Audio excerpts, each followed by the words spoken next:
নমস্কার।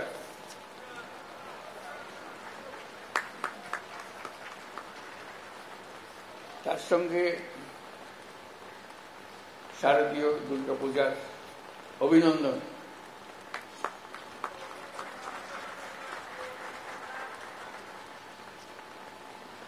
আমি ভাবছিলাম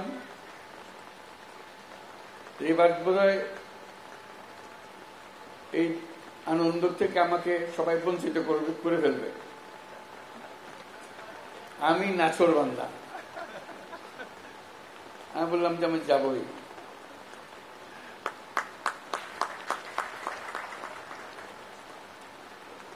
যাবার অনেক আকর্ষণও ছিল যে আপনাদের সঙ্গে আবার দেখা করা, কারণ আপনার আমাদের দায়িত্ব গ্রহণের পরপরই আপনাদের সঙ্গে দেখা, তারপরে আবার এসছি।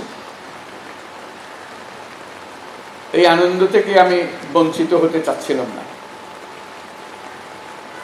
বিশেষ করে এর মধ্যে অনেকগুলো ঘটনা ঘটেছে। ছুটি একদিনের থেকে দুদিন হয়েছে, এখন ছুটি দুদিনের থেকে এখন 4 দিন হয়ে গেছে। ওটাতে আমার কোনো হাত নাই। এটা কেউ না কেউ বুদ্ধি করে ফেলেছে ঠিক মতো 4 দিনের ছুটি। কাজে সব আনন্দ এখানে একত্র হয়ে গেছে। তা বললাম যে আমাকে বাদ দিয়ে সবাই আনন্দ করবে, এটা করতে দেবো না। আমি এটাতে শরীক হবই। আমি জোর করে এসেছি, আপনাদেরকে কষ্ট দিয়েছি আপনাদের এই আনন্দের শরীক হওয়ার জন্য।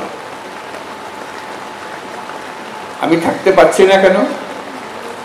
যেহেতু একই সময় যখন দুর্গাপূজা হবে তখন একই সময় জাতিসংঘের অধিবেশন চলবে, যেখানে সরকার প্রধান হিসেবে আমাকে উপস্থিত থাকতেই হবে। কাজে সেই কারণে আমি এদিকে আর থাকতে পারছি না। তবে ওই যে বললাম নাছোড়বান্দা, আগে থেকে গেলাম, অভিনন্দন জানিয়ে গেলাম।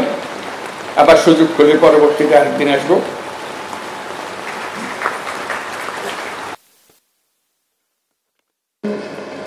অনেকগুলো কথা বলেছিলাম, আপনারা মনে রেখেছেন সেগুলো। একটি বলেছিলাম যে আমরা একটা পরিবার, সারা জাতি একটা পরিবার। পরিবারের মধ্যে নানা রকমের মতভেদ থাকবে, নানা রকমের ব্যবহারের পার্থক্য থাকবে, কিন্তু পরিবার একটা অটুট জিনিস। এটাকে কেউ ভাঙতে পারে না। আমরা যেন জাতি হিসেবে এই অটুট একটা পরিবার হিসেবে দাঁড়াতে পারি, সেটাই হলো আমাদের লক্ষ্য। তার সঙ্গে আরেকটি কথা বলেছিলাম, আবারও বলতে ইচ্ছে করে, সেটা মনে করি, বারে বারে মনে করিয়ে দেব। যত ধর্মীয় পার্থক্য থাকুক, মতের পার্থক্য থাকুক, যত রকমের পার্থক্যই থাকুক, রাষ্ট্র আমাদের প্রতি কোনো পার্থক্য করতে পারবে না। রাষ্ট্র দায়িত্ববদ্ধ সবাইকে সমান মর্যাদা দেওয়ার জন্য। সে যেই হোক, সে যে ধর্মে বিশ্বাস করুক, যেই মতবাদে বিশ্বাস করুক, তার ধন অসীম ধনের অধিকারী হোক অথবা নিঃস্ব হোক, রাষ্ট্রের কাছে সে একজন নাগরিক। নাগরিকের সমস্ত অধিকার সংবিধানে লিপিবদ্ধ করা আছে। কোন সরকারের অধিকার নাই তাকে কোন জায়গা থেকে বঞ্চিত করা, ক্ষুদ্র পরিমাণেও বঞ্চিত করা। কাজে আমাদেরকে ওই একটা জায়গাতে সোচ্চার হতে হবে সব সময়। আমরা পারিবারিক অন্যান্য বিষয়ে খুব সোচ্চার হয়ে যায়, মাঝে মাঝে হতে হয়, কিন্তু এটা তার চেয়ে তো বেশি যেন সোচ্চার হয় আমরা নাগরিক। আমার প্রতি কোনো রকমের বৈষম্য করা যাবে না, কারণ রাষ্ট্র আমাকে নিশ্চয়তা দিয়েছে, তালিকা করে দিয়ে দিয়েছে আমার প্রাপ্য কি। কাজে যত কথাই বলি, সবচেয়ে বড় কথাটা বলবেন, আমি নাগরিক, আমাকে এই তালিকাভুক্ত সমস্ত জিনিসের অধিকার আমাকে দিতে হবে। ওইটাতে যদি না দাঁড়ান, বাকিগুলোতে বড় সুবিধা হয় না। নানা কথার মার পেছে এদিক ওদিক করে ফেলে, এটাতে এদিক ওদিক করার কোনো সুযোগ নেই। কাজে আবারও আহ্বান জানাচ্ছি, আপনাদের যত কথাই বলুন, তার মধ্যে বারে বারে বলুন যে আমি এই দেশের নাগরিক, আমার জন্য সংবিধানে দেওয়া সমস্ত নাগরিক অধিকার নিশ্চিত করতে হবে। এই অধিকার, এইসব অধিকার থেকে এখন আমি বঞ্চিত, এগুলো আমাকে দিতে হবে। তখন আপনি সঙ্গী সাথী সবাইকে পাবেন, সারা দেশের মানুষ একসঙ্গে থাকবে, কারণ সবারই একই সমস্যা, তার নাগরিক অধিকার প্রতিষ্ঠা করা। আমরা বারে বারে লাঞ্ছিত হই, অপমানিত হই, আমরা নানা রকমের বৈষম্যের শিকার হই, যেহেতু ওই অধিকারের প্রতি আমাদের নজর নাই বা হতাশ হয়ে গেছি, অধিকারের কথা আর মুখে আসে না। এখন আসতে হবে। আমরা যে নতুন বাংলাদেশের কথা বলছি, তার মধ্যে এটা সবচেয়ে গুরুত্বপূর্ণ বিষয়, যে সবাইকে সব নাগরিক অধিকার নিশ্চিত করা, সেটা যেন আমরা করতে পারি।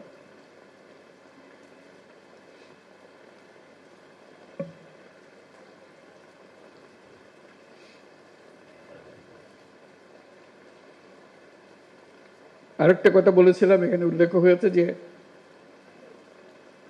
আমরা নিরাপত্তা বাহিনীর বেষ্টনের মধ্যে আমাদের ধর্ম পালন করতে চাই না। আমরা নাগরিক হিসেবে মুক্তভাবে যার যার ধর্ম পালন করতে চাই, এই অধিকার আমাদের নিশ্চিত করতে হবে। আমরা আইন শৃঙ্খলা বাহিনী, নিরাপত্তা বাহিনী সবার প্রতি ধন্যবাদ জানাই, তারা তাদের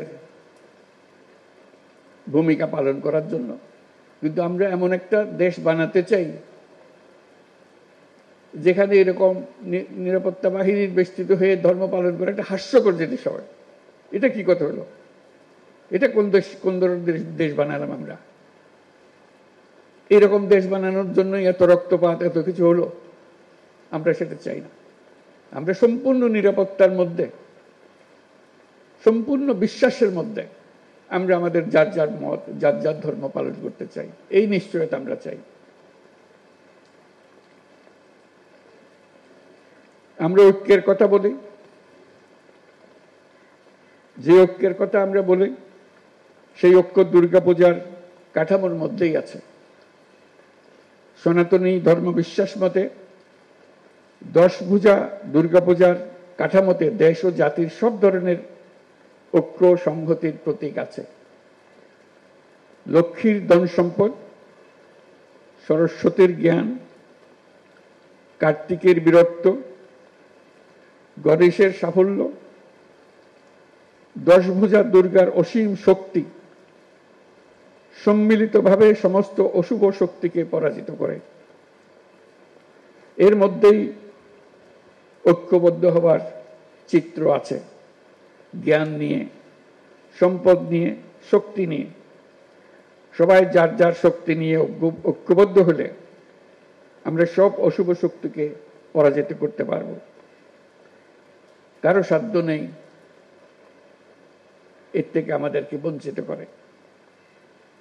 নিজেরা বিভক্ত হয়ে গেলে, ঐক্যবদ্ধ হতে না পারলে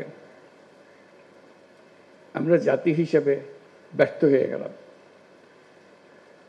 আমরা জাতি হিসেবে ব্যর্থ হতে চাই না। আমাদের তরুণরা জেগেছে, আমাদের মানুষ জেগেছে। আমরা নতুন বাংলাদেশের কথা বলছি, সেটাই নিশ্চিত করতে চাই। তা না হলে এত রক্তপাতের, এত আত্মত্যাগের কি ফল পেলাম? আমাদের ছেলে মেয়েরা 24শে জুলাই যে অসাধ্য সাধন করেছে, তাদের মূল লক্ষ্য ছিল একটি বৈষম্যমুক্ত বাংলাদেশ গড়া। এখানে সব নাগরিক সমান সুযোগ পাবে।